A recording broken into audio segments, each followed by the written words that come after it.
Good morning to all student. मैं पढ़ा रही हूँ 7th क्लास की सोशल स्टडी का पार्ट फर्स्ट हिस्ट्री का फर्स्ट चैप्टर, जिसमें हम लोग पढ़ रहे थे सोर्सेस ऑफ हिस्ट्री, यानी कि इतिहास के संसाधन, इतिहास की सामग्री, जिसमें हम लोग आज पढ़ेंगे आर्कोलॉजिकल सोर्सेस यानी पुरातात्विक सामग्री। Archaeology refers to the scientific study of the material remain of past human life and activities. पुरातत्व का अर्थ यह होता है कि उन सभी मानव जीवन के, प्राचीन या अतीत के मानव जीवन के बारे की क्रियाकलापों का जो मटेरियल होता है, जो सामग्री होती है, उसको वैज्ञानिक दृष्टिकोण से पढ़ना या वैज्ञानिक तरीके से उसको इकट्ठा करना, वो होता है archaeology. This include human artifact from the very earliest stone tools to the man made object that are buried or thrown away in the present day। और उन सभी यानी कि आर्कोलॉजिकल जो रिसोर्सेस होता है, उसके अंदर सोर्स में सारी चीज़ें शामिल आती है, जो मानव निर्मित चीज़ें आती है, जो पत्थर के द्वारा, पुराने समय में पत्थर के द्वारा बनाई जाती थी, और साथ में वे सभी चीज़ें जो मानव के द्वारा या तो ज़मीन के अंदर धंस गई थी या फिर उनके द्वारा फेंक दी गई, वे सभी हमें प्रेजेंट में प्राप्त होती है। Everything made by human being from simple tools to complex machine. वह सभी मानव के द्वारा निर्मित सिंपल टूल्स यानी साधारण हथियारों से लेकर एक बिल्कुल सुलभ मशीन यानी बड़ी बड़ी मशीनों के रूप में, from the earliest house and temples and tomb to palace, cathedrals and pyramids. इसी के साथ में पुराने मकान, पुराने मंदिर, पुराने मकबरे और पुराने वे गिरजाघर और पुराने पिरामिड हमें प्राप्त होते हैं। This include coin, weapon, vessels, terracotta toys, beads, ornament etc। इसके अलावा इसमें हम विभिन्न चीज़ों को शामिल कर सकते हैं। सिक्के हैं, हथियार हैं, बर्तन है, टेरिकोटा टॉयज यानी मिट्टी के खिलौने हैं, बीड्स है और आभूषण वगैरह। ये सभी हम आर्कोलॉजिकल सोर्सेस में इसको शामिल कर सकते हैं। Archaeological investigation are principal source of knowledge of prehistoric, ancient and extinct culture. इसी के साथ में जो आर्कोलॉजिकल इन्वेस्टिगेशन होता है, पुरातात्विक खोजबीन होती है, निरीक्षण होता है, वह पुराने यानी प्राचीन, अति प्राचीन और विलुप्त होते कल्चर की जानकारी हमें प्राप्त करवाते हैं। इसमें फर्स्ट हम पढ़ेंगे मॉन्यूमेंट। मॉन्यूमेंट मतलब होता है स्मारक। All temples, palaces, forts, clock towers, mosques and tombstones are included in monuments। यानी monuments में वह सभी चीज़ें आती, पुराने मंदिर, पुराने स्थान, पुराने किले, क्लॉक टावर यानी कि घंटाघर, मस्जिदें और टॉम्बस्टोन, और इसी के साथ में बड़े बड़े मकबरे, इन सभी को मोन्यूमेंट्स के अंदर शामिल किया जाता है, यानी स्मारक के अंदर शामिल किया जाता है। Monument tell us about the architectural style of those who build this structure. जो मोन्यूमेंट है हमें वह पुराने समय की जो वास्तुकला की संरचना है उसके बारे में बताते हैं कि पुराने समय में वास्तुकला किस प्रकार की थी। Taj Mahal, red fort, Qutub Minar, Agra fort, Humayun's tomb, Fatehpur Sikri, Kamleshwar temple, Konark sun temple, Khajuraho group of monument, Sanchi stupas and Char Minars are some of the most prominent historical monuments. यानी ताजमहल है, लाल किला है, कुतुब मीनार, आगरा फोर्ट है, फतेहपुर सिकरी है, हुमायूं का मकबरा है, साथ में कोणार्क सूर्य टेम्पल है, सूर्य का मंदिर है, खजुराहो का मंदिर है, सांची स्तूप, चार मीनार, ये सभी बहुत ही प्रसिद्ध हिस्टोरिकल मोन्यूमेंट्स में आते हैं। प्रसिद्ध ऐतिहासिक स्मारक के अंदर इसको जाना जाता है, ये माने जाते हैं। This buildings tell us a lot about the art, architecture, social and economic life of the period in which they were constructed। और ये सभी जो मॉन्यूमेंट है वह उस समय के निर्माण कला के बारे में, कला के बारे में, वास्तुकला के बारे में, सामाजिक और इकोनॉमिक, इन आर्थिक और सामाजिक लाइफ के बारे में हमें बताते हैं।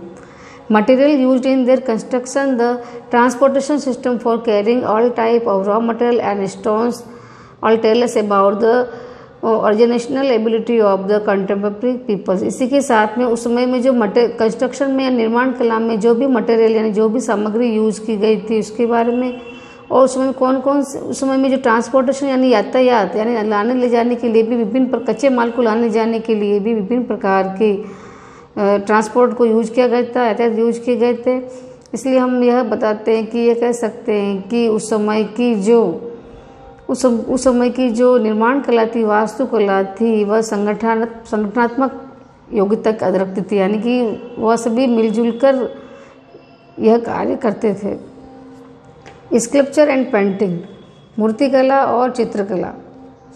Beautiful sculpture and painting adorned most of this monument, यानी कि उन स्मारकों की जो सुंदरता बढ़ाती थी, सजावट बढ़ाती थी, वह थी सुंदर मूर्तिकला और उस समय की सुंदर painting.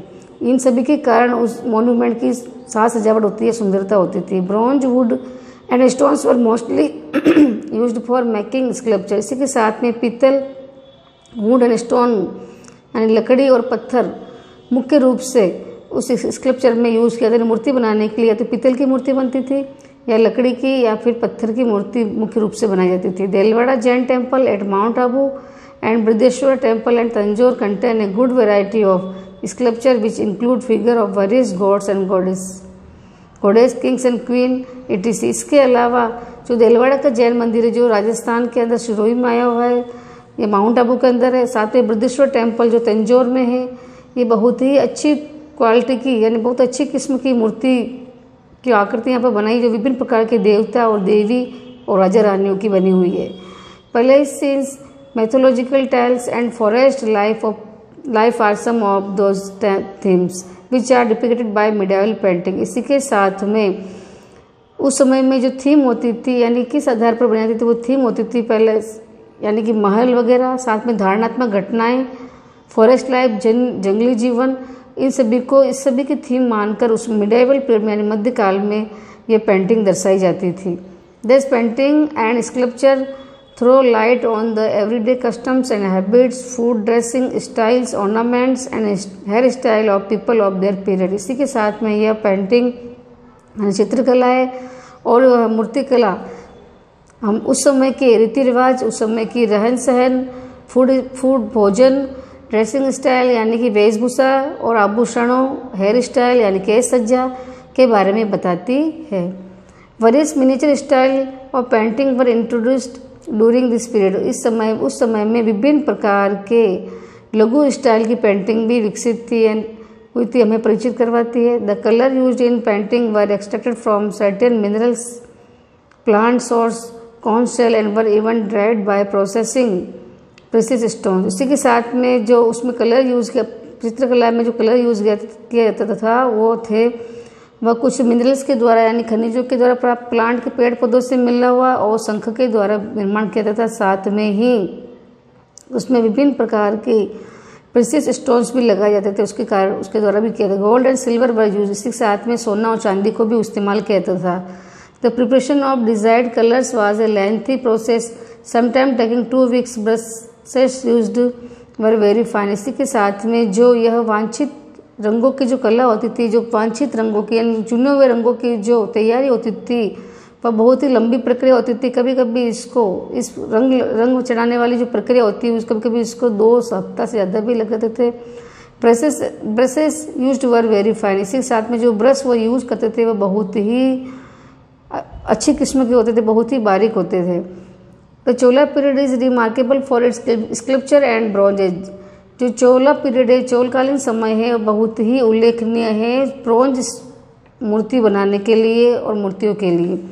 Among the existing specimen in the various museum of the world and in the temple of South India। इसी के साथ में उस समय की विभिन्न प्रकार की जो मूर्तियां हैं वह दुनिया के और साउथ के विभिन्न मंदिरों के अंदर प्राप्त होती है। may be seen many figure of Shiva in various forms accompanied by his consort Parvati and the other gods, demigods and goddess of the Saivitite पैंथोन। इसी के साथ में उस समय में जो मूर्तियां प्राप्त हुई है विभिन्न शिव के आकार की मूर्ति, शिव की मूर्ति थी, साथ में शिव के साथ में विभिन्न प्रकार के विभिन्न रूपों में भगवान देवी देवताओं की मूर्तियां प्राप्त हुई। इसके साथ में पार्वती और विभिन्न देवगण और देवों की मूर्तियां प्राप्त हुई है। इसी के साथ में Vishnu and his consort Lakshmi, Vishnu ji की मूर्ति प्राप्त हुई, वो लक्ष्मी के साथ में प्राप्त हुई है। द नैनामार्स अदर सेवा सेंट एंड मैनी मोर। इसी के साथ में बहुत से नैनामार्स जो संत थे, जो शिव संत थे यानी शिव को मानने वाले जो संत थे, उनकी भी विभिन्न प्रकार की मूर्तियां प्राप्त हुई है। आज के लिए इतना ही। बाकी हम नेक्स्ट क्लास में पढ़ेंगे।